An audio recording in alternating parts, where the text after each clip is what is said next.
How's it going? So I remembered last time, a couple videos back, that I had done something on my dash, my gauges that I was going to redo because the factory gauges weren't going to work.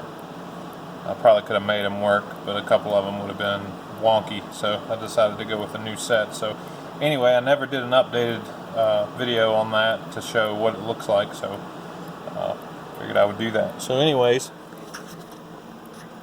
this is how it turned out, which I think it looks pretty good. I don't have a battery hooked up right now, but the lights are not super bright, but they'll be good at nighttime. So, and then this Blazer thing here, that was 3D printed, and then like I painted it black and then just went across the raised letters and sanded it off, and that's how you end up seeing that. That's the old school Blazer emblem off of like the 70, 71 2 Blazers.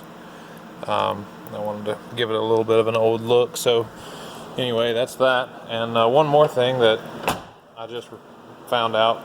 You see a lot of videos on how to do these forward mounting radiators for these, and I've never seen anybody do this before. Doesn't mean anybody hasn't, but I haven't seen a video or anything.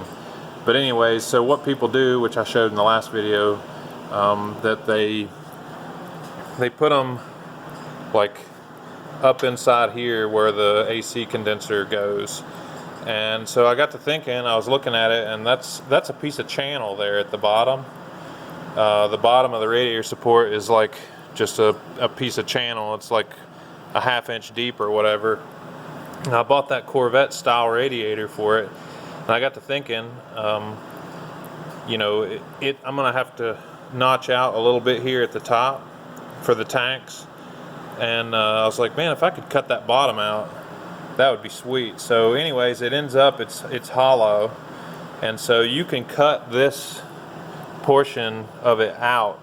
Like I just cut across here and cut across here all the way to the end here, and just cut that out, and that gains you probably about 3/4 of an inch. I don't know if you can see how much it gains you.